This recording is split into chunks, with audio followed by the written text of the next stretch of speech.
शिकवला आणि हे सांगितल्याच्या नंतर विद्यार्थ्यांच्या असं लक्षात आलं की जगामध्ये एकमेव प्रामाणिक माणूस होऊन गेला आणि ते म्हणजे लाल बहादूर शास्त्री। म्हणजे शिक्षकांनी अत्यंत तळमळीने तो पाठ विद्यार्थ्यांना शिकवला आणि विद्यार्थ्याला समजला सुद्धा, म्हणजे फक्त ज्ञान प्राप्त झालं, पण तो प्रामाणिकपणा त्या पाठाचा उद्देश होता की तो प्रामाणिकपणा विद्यार्थ्याच्या अंगी यावा, तो मात्र आला नाही।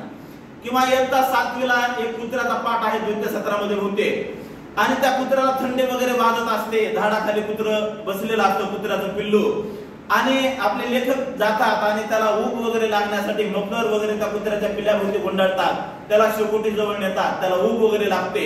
विद्यार्थ्याला काय कळलं याच्यातून, तर कुत्र्याचं पिल्लू असेल, त्याला जर थंडी वगैरे वाजत असेल तर त्याला शेकोटी जवळ न्यायचं, आणि तोच विद्यार्थी एखादं डुकराचं वगैरे पिल्लू दिसेल तर त्याला जर मारत असेल तर आपण असं म्हणू शकत नाही की त्या विद्यार्थ्याच्या अंगी ते मूल्य आहे ते रुजलेलं आहे। आणि म्हणून वेगवेगळ्या अध्ययन अनुभवातून तुम्ही तर हे करतच आहात, देतच आहात, पण एक वेगळ्या प्रकारे पुन्हा एकदा नव्यानं त्याला कशा पद्धतीने हे अध्ययन अनुभव देता येतील आणि ते कशा पद्धतीने त्याच्या अंगी बांधतील हे आपल्याला 4 दिवसाच्या ट्रेनिंग मधून पाहायचं आहे। हे आपण आतापर्यंत जे बोललो ते एनईपी बाबत झालं।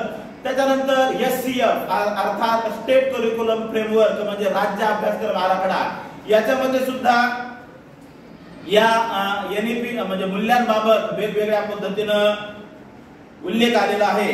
आणि हे एनईपी आपण एनईपी वर आधारितच एससीएफ 2023 आणि एससीएफ 2024 तयार करण्यात आलेला आहे। एससीएफ 2023 हा बालवाटिका ते इयत्ता 2री पर्यंत लागू होणार आहे, तर एससीएफ 2024 एससीएफ म्हणजे स्टेट करिक्युलम फ्रेमवर्क म्हणजे राज्य अभ्यासक्रम आराखडा, आणि तो इयत्ता 3री ते 12वी साठी आहे। याच्यामध्ये सहानुभूती असेल, आदर, स्वच्छता, सौजन्य, लोकशाहीची भावना, सेवाभाव, सार्वजनिक मालमत्तेचा आदर। म्हणजे कधी कधी असं वाटतं की आपण जर कुठं एखाद्या मेट्रो स्टेशनला वगैरे गेलो आणि समजा आपल्याकडे एखादा कागदाचा तुकडा आहे तर आपण तो आपल्याच मेट्रो स्टेशनला, पुणे असेल, मुंबई असेल अशा ठिकाणी किंवा नागपूर असेल, बेंगलोर असेल, त्या ठिकाणी आपण तो डस्टबिन मध्ये टाकतो। परंतु हेच जर आपण शाळेत, गावात असं तर इस्तता फेकून देतो। म्हणजे आपण जाणीवपूर्वक विद्यार्थ्याला हे सांगायचं आहे की बाबा तू स्वच्छतेचा आदर राखला पाहिजे, त्यानं जबाबदारी आहे, विश्वबंधुत्व आहे। त्यानंतर बहुलवाद म्हणून एक संकल्पना या ठिकाणी मांडलेली आहे। हा शब्द जरी आपल्याला नवीन असेल बहुलवाद, तरी बहुलवाद दुसरं तिसरं काही नसून विविधता आहे। विविधता एक प्रकारची, म्हणजे जसं आपण विज्ञानामध्ये जैवविविधता सांगतो की वेगवेगळ्या प्रकारची विविधता असते, तसा हा बहुलवाद म्हणजे आपला देश हा विविध सांस्कृतिक असेल, धर्म असतील, विविध चाली, रीती, संकल्पना, रूढी, परंपरा या सर्वांचा आदर करण्याची भावना आपल्या विद्यार्थ्यांमध्ये रुजू घालणं म्हणजेच हा एक प्रकारे बहुलवाद आहे। त्याचबरोबर वेगवेगळे मगाची सरांनी सांगितलं न्याय आहे, समता, बंधुता असे काही संवैधानिक मूल्य आपल्याला यामधून दिलेली आहेत। या संवैधानिक मूल्यांचा सुद्धा आपण मूल्य विकसित करणं हे या कार्यक्रमाच्या निमित्तानं आपण करणार आहोत। त्याचबरोबर या ठिकाणी आपल्याला 2 पद्धतीचा अवलंब या विद्यार्थ्यांमध्ये मूल्यवर्धन करताना आपल्याला करायचा आहे। पहिली बाब म्हणजे प्रत्यक्ष रित्या आपल्याला काही अनुभव, जाणीवपूर्वक काही अध्ययन अनुभवांची एखादं विशिष्ट मूल्य रुजवण्यासाठी सांगड विद्यार्थ्याला द्यायची आहे, आणि काही अप्रत्यक्षरित्या आपण मूल्य रुजू घालणार आहोत विद्यार्थ्यांमध्ये। म्हणजे जे अभ्यासक्रमाच्या विविध पाठांमधून, विविध अभ्यासक्रमामधून, आपल्या चालूच्या पाठ्यक्रमामधून जी मूल्य आपण विद्यार्थ्यांना देणार आहोत ही आपली अप्रत्यक्ष अनुभव असणार आहेत। तर प्रत्यक्ष मूल्य वर्धन कार्यक्रमाच्या माध्यमातून जी आपण अध्ययन अनुभव विद्यार्थ्यांना देणार आहोत ती प्रत्यक्ष मूल्य पद्धती या 2 याच्यामध्ये आलेल्या आहेत।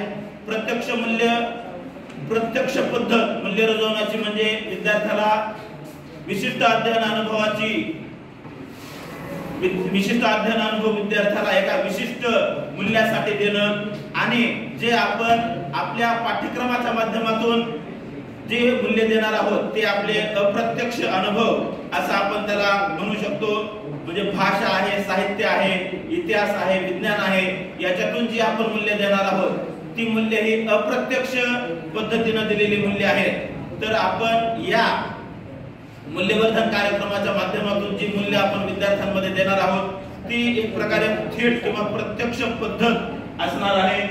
पुढे घ्या सर. आपणाला काही काळानंतर, थोड्या वेळानंतर, अगदी एका तासाभरामध्ये या पुस्तिका मिळणार आहेत आपल्याला. तर आपण आताच वरच्या दोन पद्धती पाहिल्या आहेत, म्हणजे प्रत्यक्ष पद्धत आणि दुसरी आहे अप्रत्यक्ष पद्धत.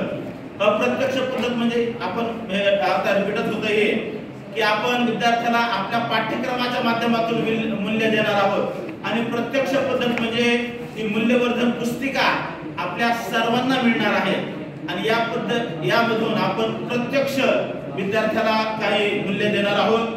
जर ते रंग पाहिले आपण तर प्रत्येक पुस्तिकेचा रंग हा वेगवेगळा आहे. तर इयत्ता पहिलीला वेगळी पुस्तिका आहे, दुसरीसाठी वेगळी पुस्तिका आहे, त्याला रंग वेगळा आहे.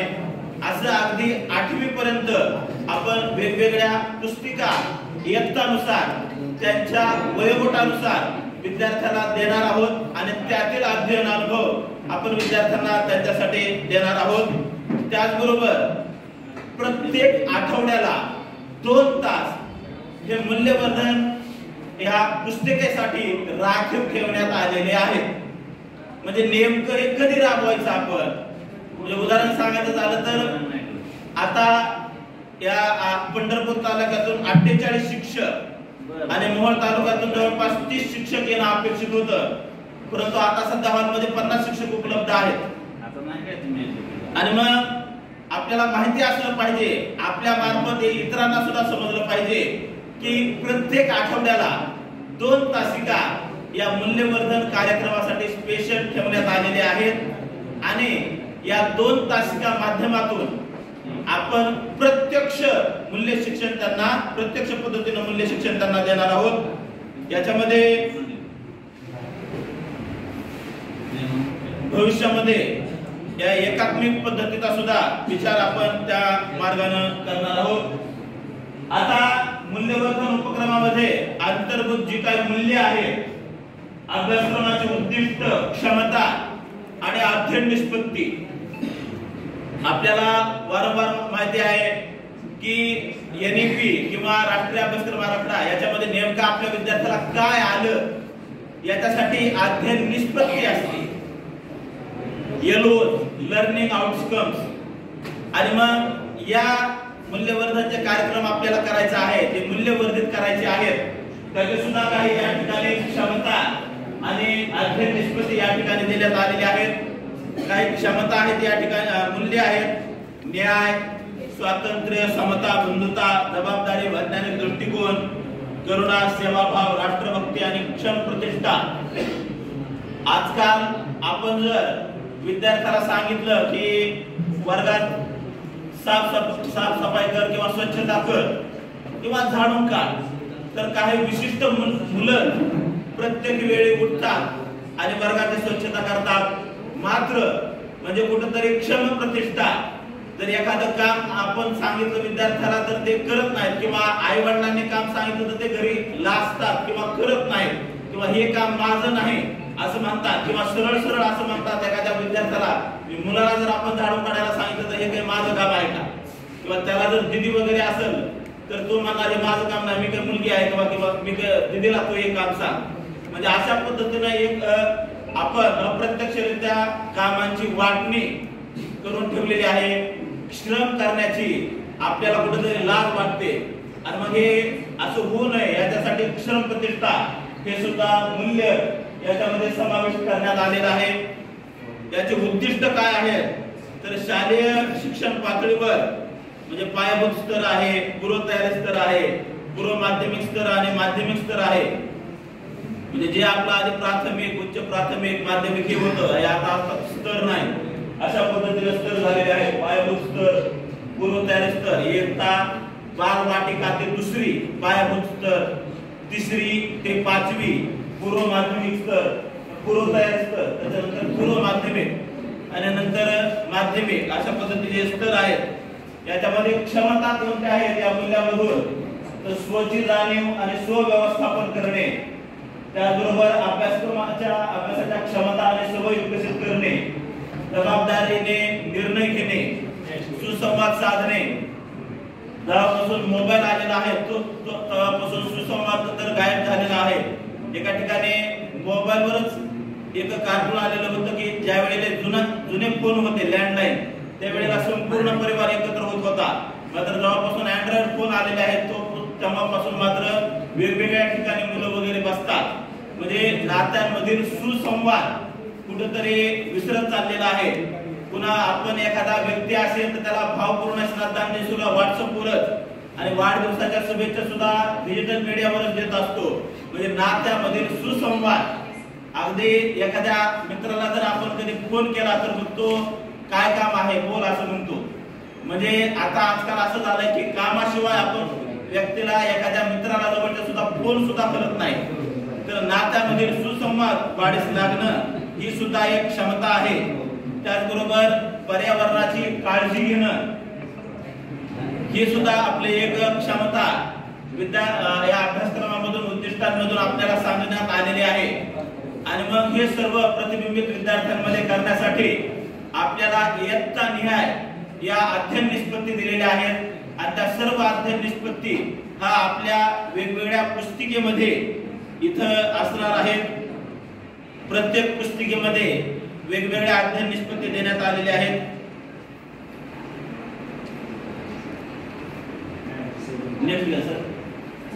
तर क्षमता म्हणजे काय यासाठी सुद्धा एक व्हिडिओ आहे, पण तांत्रिक अडचणीस्तव आपण तो दाखवू शकत नाही। आणि मग तुम्ही सांगा की नेमकं क्षमता म्हणजे काय? आपल्याला एक दोघं तिघ जणांचं पार्टिसिपेशन पाहिजे आहे। अगदी ज्या पद्धतीने तुम्ही उत्स्फूर्त प्रतिसाद दिला परिचय करून देण्यासाठी, त्या पद्धतीनं मला असं म्हणायचं की नेमकं क्षमता म्हणजे काय आणि अध्ययन निष्पत्ती मोठी का क्षमता मोठी? कोण सांगतंय प्रशिक्षणामधून, प्रशिक्षणार्थ्यांमधून? पहिला प्रश्न बघूयात आपण, अध्ययन निष्पत्ती मोठी का क्षमता मोठी?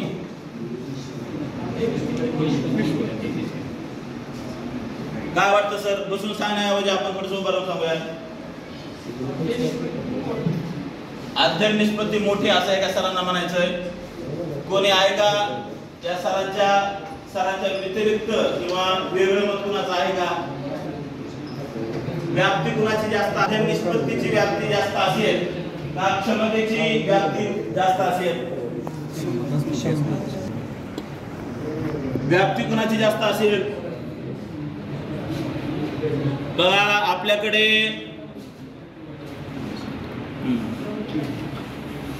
यापूर्वी अध्ययन प्रक्रियेचे व्यवस्थापन व मूल्यमापन नावाचा एक ट्रेनिंग होऊन गेलं। अतिशय योग्य प्रकारे ट्रेनिंग आपण ते केलेलं आहे आणि या प्रशिक्षणामध्ये तुम्ही जास्त लक्ष देण्याची गरज आहे, कारण नंतर हे आपल्याला केंद्र स्तरावर जाऊन द्यायचंय 3 दिवस। म्हणूनच प्रत्येक केंद्रातील 2-2 व्यक्ती आहेत।